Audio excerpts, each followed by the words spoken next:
Hello there, everybody.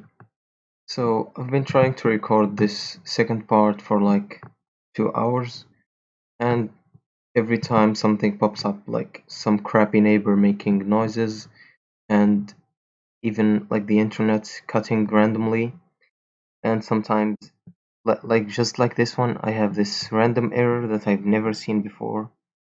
So let's just try to make this one a bit usable. So first of all, let's stash all of these changes that I've done to the project so we can start fresh. Yeah, and by the way, yeah, just like this, just like these annoying things. Okay, sorry for that, like just a random phone just started the. Okay, whatever. Let's just continue to the library. What? Okay, let's continue to my library project where I have the script ready. Let's stash all these changes. Let's go to the GitHub library project persistence. Yeah, so this is the first script, ISQLIDB. Okay, I guess this is like yeah, it's a private library, but you can get the same script from the actual login page, the login app project, which I will show you in a second after I copy this code in here. So persistence. I'm not sure why I did call it that, but I called it that, so I'm gonna just name it the same way. Yeah, so this is mainly from a tutorial, but yeah, just do not worry about it. Okay, let's go row and let's save this one. Oh, it was saved as text. Damn it. Okay, so let's add the class. Let's call it um, ISQLDB. What's it called? Yeah, ISQLiteDB. Let's copy this title and let's paste it right there. Okay, so yeah, first of all, we need to import a NuGet package. So we go to resolution, manage NuGet packages for solution, and we install sqlite./net/pc, not slash, I mean that bar thing, this thing. Let's go SQLite net bcl. Let's wait for it to find the package. This is it. Let's click project. Yeah, let's install it for all of our projects, and let's install. Click OK. Yeah, let's go back now. Also, I've opened this file. Okay. Why did I import the package? Because we are using this SQLite package, which is basically this one. Okay, let's wait for it to install. Okay, it's installed. Let's go to our ISQLDB. Let's name it public interface, just like in the file in here. And let's add this function. So now we have to use SQLite. So yeah, if you have any problems like these red lines, if you just hover over them, this small lamp will appear, and you click on it, and maybe the solution for one of your problems will be in here. For us, this is the solution. So let's remove all the unnecessary stuff, and let's save our interface. Okay, I think the second file is on our iOS folder. Let's go to our iOS folder. Oh, sorry, I clicked on the pull request. Yeah, Android. Let's go for Android first, because yeah, that's mainly the one that we are using right now, because we don't have a MacBook until somewhere like in the summer, where I will have some money to buy one, hopefully. So let's use the same name, persistence. Let's create class as well. What is it called this time? SQLite DB. SQLite DB. Yeah, just like that. SQLite Let's add it. Let's copy this this code in here. Okay, so let's remove all of this unnecessary stuff. Let's put our imports. Let's put this one on the side. This one. Yeah, let's put our imports in here. Let's use this assembly thing. Okay, let's remove this because this is not necessary. Type of SQLDB. This may need login app droid persistence. Exactly. As I said, if any problems, just hover over it and it will show you the possible solution. Let's copy this one in here and let's put it there. So this will inherit from our ISQLDB, which I did actually import, but it doesn't work in here. Oh, I see. Okay, so we have this. So let's check what the code does. So basically, it gets the folder of the actual of the. Okay, so let's explain this simply. So when you create your application, the Android system will give you, Android or iOS, I guess, it will give you a place in the storage where you can put all your application files. So this is what we are getting. And then after this, where we put our new file, which is like mysqlite.db3, which is basically the database, and then we are returning a connection to it. So we're connecting to the database. I hope my explanation wasn't bad. Let's just repeat that. When you install your Android application, the Android system will give it a space in the storage. Okay, wait a second. You know, people are just like garbage in this country. So let's continue. What was I saying? So when you install your Android application in your phone, the Android system will give it a place to put its files. So this is what we are getting, the path to the place where we put our files. After that, we are combining it with the name of this SQLite database file. So it doesn't exist, but when we like return this collection, it will be created automatically, I think. Yeah, we'll add the code to create it automatically. Okay, so when we are finished with Android, let's go for iOS. Okay, for iOS, I guess it's the same thing. We create a new folder called persistence, and we add our code. Let's go for iOS, persistence. Yeah, it's the same thing, SQLite DB. I guess it's just the same. Yeah, practically the same. Let's create a new folder in here. Persistence again. I'm not sure why I called it that. Maybe because of the tutorial. Let's add class with the name of SQLite DB. Let's put this on the side in here. Let's remove all of this garbage thing. Let's copy this. Let's remove this one iOS.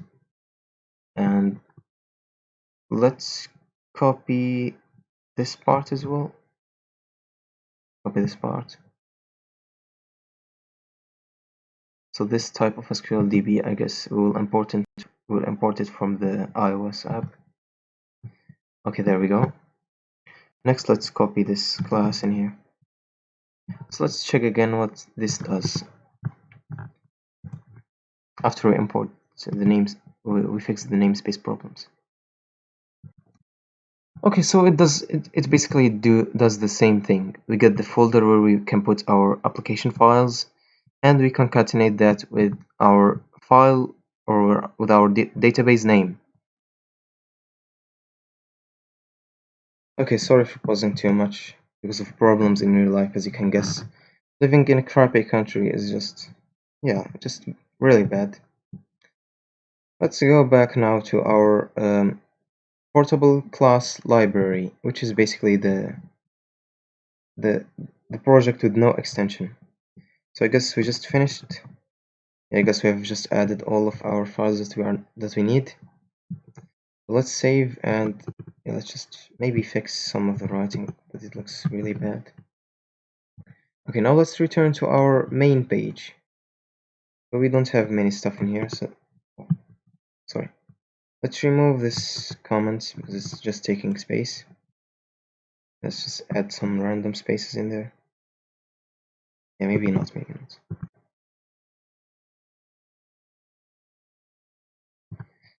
Okay, then let's go to our portable class library, which is this one. So this was like a project for my school, but I just privated it because we changed the idea of the application. But whatever, I just do not care about this application anymore. Let's go to our views to our main page. Let's C#. So what we do now is we create a connection with our database. Let's go in here. After the public class is declared, SQLite async connection we will need using SQLite.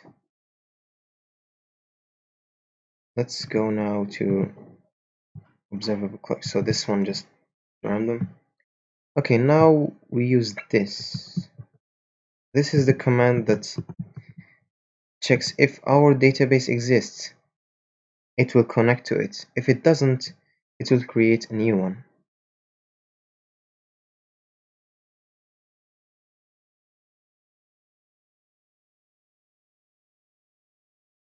Okay, so we are on 12 minutes, so not really that bad. Okay, now let's check how I worked with this because I actually do not remember.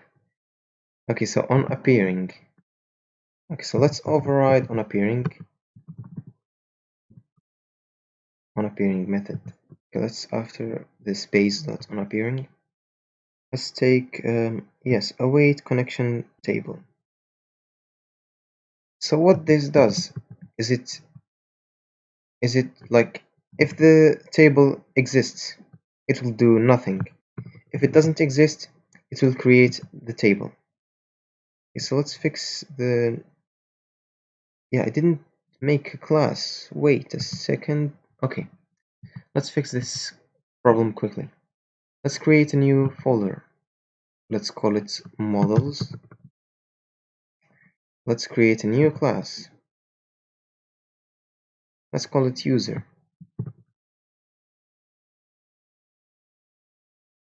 And just to have the same namespace and just do not have to import anything, I'm going to remove this dot models. If you guessed, like if you go to this main page, it has the namespace of login app. Okay, so yeah, so let's make this async. Yeah, so that fixes the problem. Let's modify the user class. Let's import SQLite, and let's make this a table. This is not mandatory. You can use the class without naming the table, but it's just a habit of mine. Let's use table. Let's call it users. I'm not sure why is there like this space in. Yeah, whatever. This just sucks. Sorry. So public class user. So in this we'll have an ID because that's like necessary in the database to have like a unique identifier between elements. Let's have the username. Yeah, string of username. Let's get set. Oh yeah, I forgot. Get and set. Let's have the password and last but not least the email. Get and set. So this is just a basic declaration of class. Okay, now let's add the necessary stuff, which is like these decorative things. I'm not sure how they are called. but whatever, they're like options for these parameters. So we use the ID as our primary key, and we auto increment it, so we don't have to do that in code, which is like a mess. For our username, I'm not sure if I'm gonna add unique, because that's like very bad somehow. Not sure. Let's go back. Okay, maybe I'm gonna change the main page to require the email, not the username. Yeah, let's change it. Why not? Just do not have anything that holds us back. Let's use email just to, because the username, maybe many users will have the same name, even in the same phone, because we're using the local database. But I don't know, nobody will have the same email because that's already unique. Let's check. Yeah, so that's one reason, so we don't have to use the unique parameter in here. As you can tell, there is this unique parameter, but I just don't want to use it, so it's just a pain in the butt. Let's continue. I hope I'm not taking too much time. Wow, 16 minutes. That's too long. Okay, let's just continue very fast. So what did I do? Okay, await connection to list async. So what I'm gonna do now is, so I got the connection. And now if we click the button, let's go to the main page again. I'm sorry if this is like very confusing because I'm changing files very fastly. If that's even a word. Sorry. Yes, so event handler button. Let's go to main page.c#. Okay, so we have this button. Let's make it async. And let's get started with our work. So let's copy this this line here. Variable, yeah, let's just do users await connection to table with user to list async. Before this, let's go to where.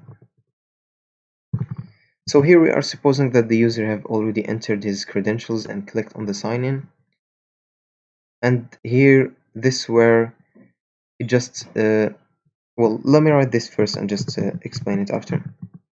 Where u goes to u.username equals usr. Oh yeah, let's just do this and let's. So here usr is going to be the calling name for this entry. This entry, it's useless now, but if we add x name, it's called usr, so just to be the same one as there. It can be called just like a variable. So if we add x.name, it will be basically a variable. So let's add here psw, so we have the password. Now let's go back to our code. So now, as you can tell, the error is gone because we called the entry and got the input that the user have put there. We're getting the list of users where the username. Yes, and I just forgot where the email. Sorry, where the email is equal to user.text. Well, let's check first if it's not null. So users 0. If this isn't null, we can continue. Let's say, for example, we don't have any user with this name. So this list will be null. That's why I'm checking for the first item if it's null. I'm not sure. I think this will crash. So let's just use try and catch, just to prevent these random stuff. Catch.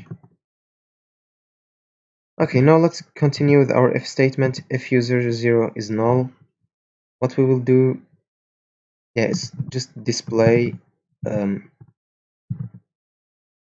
Yeah, I'm very bad at writing it. I just got tired from recording this tutorial a lot of times. So let's display an alert with the title of wrong credentials, with the message of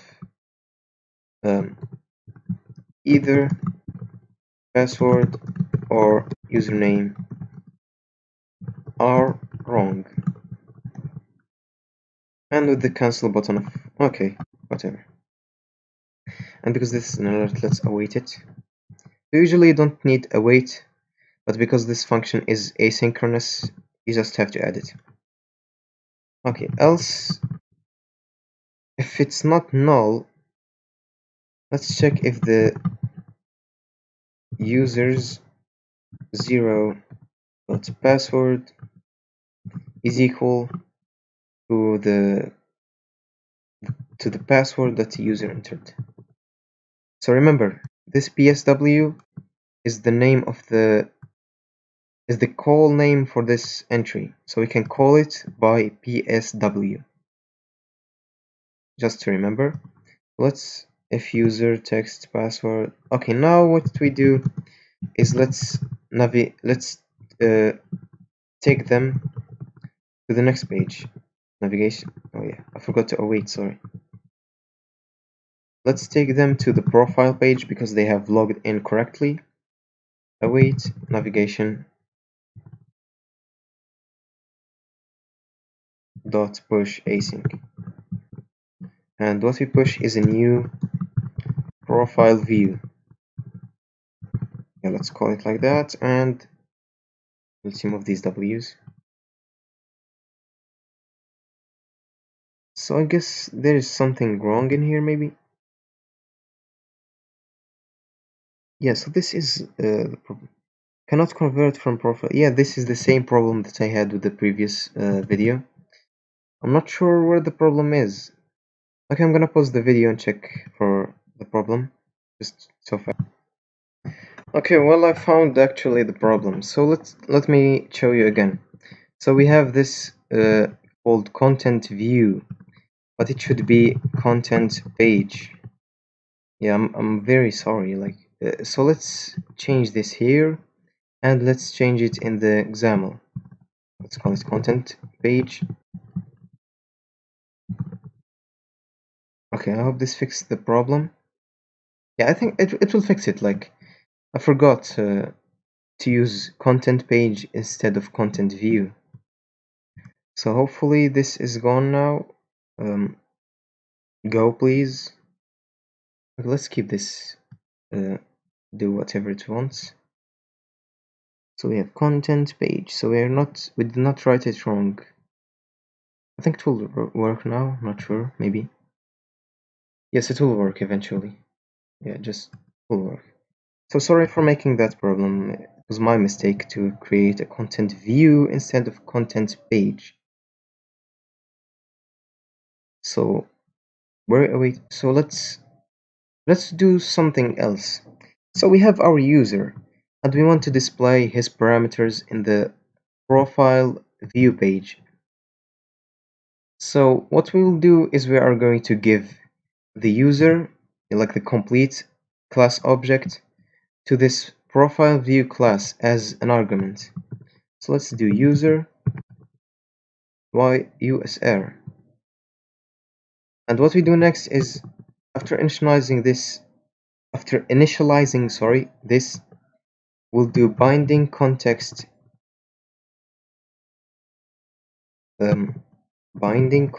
please. Yeah, there it is, equal to this user.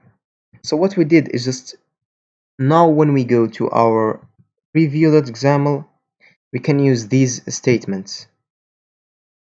We can use a binding statement. So what binding does, it allows us to use like somehow C# code inside of the Xamarin.Forms.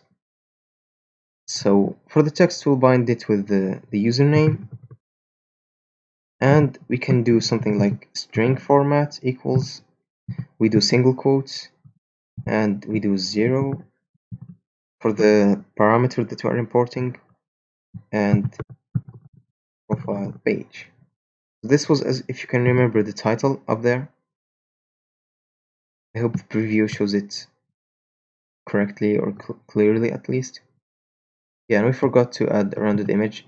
So the image isn't really necessary. I'm not going to do this in this actual project.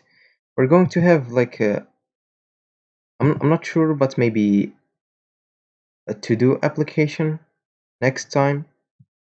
And after that, I'm going to do like a mini blog. In the mini blog, we will check how to import images and put them in your code. Hopefully, if I can remember at least. Like sometimes I forget random stuff. Okay, so let's close the content page and sorry, I'm just saying random stuff. Let's close the sign up view. Close the app.xaml because I don't need it. Close this one, and yeah, it just doesn't show up, sadly. Okay, yeah, it showed up finally. So the reason you do not see this text up there is because this is a binding expression, which is like a special expression inside of XAML. So let's put these again in here. So for this time, we're not going to use the placeholder. We're going to use text, and we're gonna bind it. Yeah, this one is username, so we'll bind it to the username. This one is the email, so we're going to bind it. I'm going to use binding with email. So this one is like the attribute name. If you go back to user, you'll find that I use username, password, and email. If you're just wondering what I'm using right there, maybe if you think this is just something like random, I'm not sure. Okay, so and for this, let's make the password only the password in this placeholder. Binding password. Okay, now let's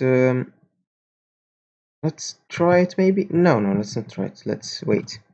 So this, as you can tell, it needs a user. So let's give it user 0, and this will fix our problem.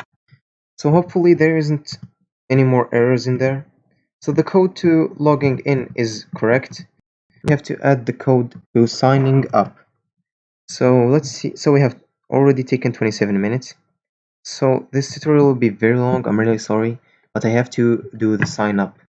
So I'll pause the video for a second, and I'm gonna add a bunch of code, and I'm gonna explain it after that. So the video won't take more than 30.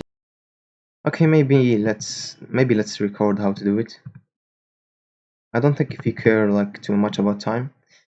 But the first thing we're gonna do is let's minimize this. Let's go to the call of the sign up view. So let's give it the SQL connection because we need the connection to the database to save the new user. So let's give it connection, this one. So let's copy this because I cannot remember how to write all of this thing up. Let's go to the class of sign up view and let's put this right there. Let's go connection. If you need anything to import it, you know what to do. Hover over it, click on the lamp or something, and it will show you the solution. So I'm going to create another one in here. Let's call it private. So this, why did I create another one? Just to use it in all of the class, because this is like a local variable only for this constructor. So if I want to use this connection variable, I cannot use it outside of these brackets. That's the reason I use this. So after initializing the component, let's give the component, let's go to connection, let's give it the connection. So it basically this becomes this sort of thing, sort of that, not sure. Okay, so let's go to our sign up view. Okay, so just by the way, checking for credentials if they are actually correct and stuff. Hopefully you can do it. We can do it on the next video, but I'm not sure. Maybe we just skip it. So let's go for So as I said, to use all of these entries, let's give them a name. So let's name this user. Let's name this password. Let's name this email, EML or something. Let's name this password PSW, and let's name that CPSW for confirm password. And now let's go to this. We go to clicked, and let's create a new event handler. So I recommend you change these names of the buttons because they look, I mean, they aren't very significative. I'm not sure how to say that. Like they don't have any meaning. That's what I meant. Like if you see button clicked, what is that? What does that even do? So I recommend you change this to sign up button or sign in button. I just keep them like that because I don't have time to do all of these. Like I just cannot concentrate on all of these and forget what I'm supposed to do. Because the main goal of these videos are to create a login application and not to change the names. So I'll keep that up to you. So let's continue what we're going to do here. So let's put this async because I know I'm going to work with the database, and this is just some some expecting stuff. Let's go here to our add book, I guess, yes, add book.xaml C#. Yeah, so this uses like a random Google Books API, and as you can tell here, there are so many checks for errors, but none of these work, and that's the reason I just do not want to waste time on checking if the user have put something right or not. Okay, so let's go for this one, I guess. Yeah, there is a line missing in here. Okay, so let's create, if you click the button, so let's create a new user, variable user equals new user. Yeah, so this syntax where you open these curly braces is when you do not want to use the constructor, where you want to maybe I'm not sure. Like this is the way I prefer to use the new, like this is the way I prefer to initiate classes. Like I'm really sorry for my explanation. Maybe it sucks, and that's mainly because I'm not a native English speaker. But just bear with me in here. So for the email, we have the email.text. We'll suppose that the user is entering correct credentials. So you separate attributes by a comma. Let's go for ID. Yeah, we will not give ID. We'll give username is user.text.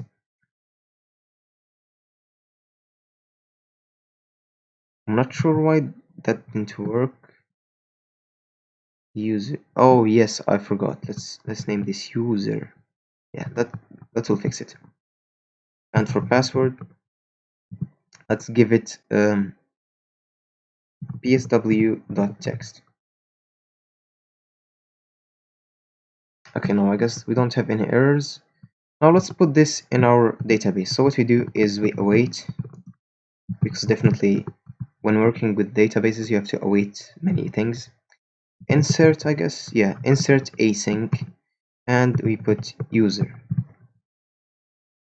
I think this is how it's done. I'm not 100% sure, but let's check again the profile view. I guess this is right. So now I'm gonna pause the video while the Android emulator is launching. So the emulator has run, so now we have to wait for the application to build and to install inside of our phone. Okay, so now the application has launched. So let's try putting in some random credentials in here. I hope it doesn't do anything. Like, yeah, it didn't do anything. Yeah, not even the error. Let's go and sign up. Hopefully we enter. So let's use for the username. The email, let's put some random. For the password, let's use user and user, and let's sign up. So we don't have any like interactions between the user and the we're hopefully gonna add that later. But yeah, let's just hope for the best in here. Okay, let's call it username, I guess, and user. Yeah, let's hope we enter the profile page.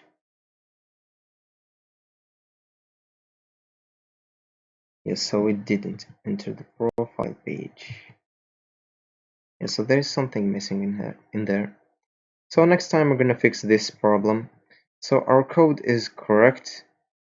I guess it's correct, but I think there's something missing. Maybe, yeah, maybe we didn't check. Yeah, I guess we didn't check for the if the user is true or something. I'm not really sure. Okay, let's go back to our main page for the last time, because this video is taking very long, like 35 minutes. And let's check here. Await.navigation puts. Okay. If user, try user. I'm not sure really what the problem is. Hmm. Yeah, I'm not oh, the email. Yes, the email. I forgot.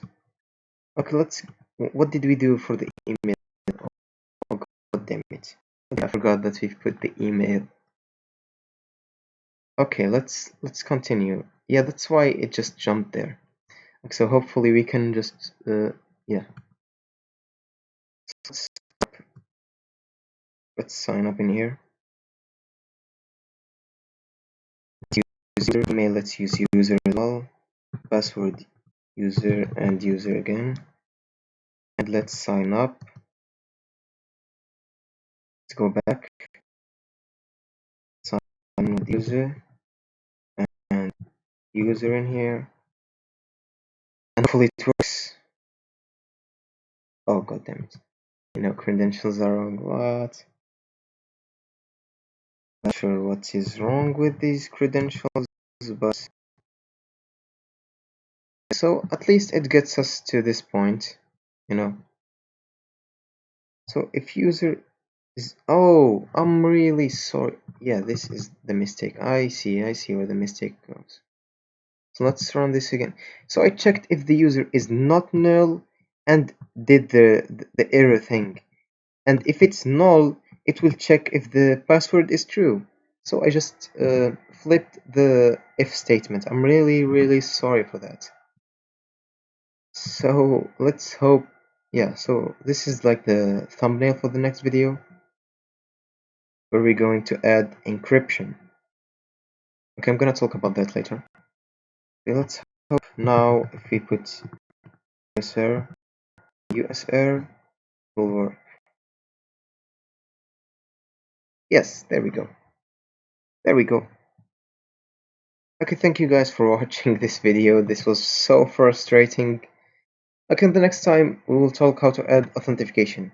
So if you're using this for a commercial application, you will not have, you should not use like the password in the database just like that, because hackers will have access to it very easily.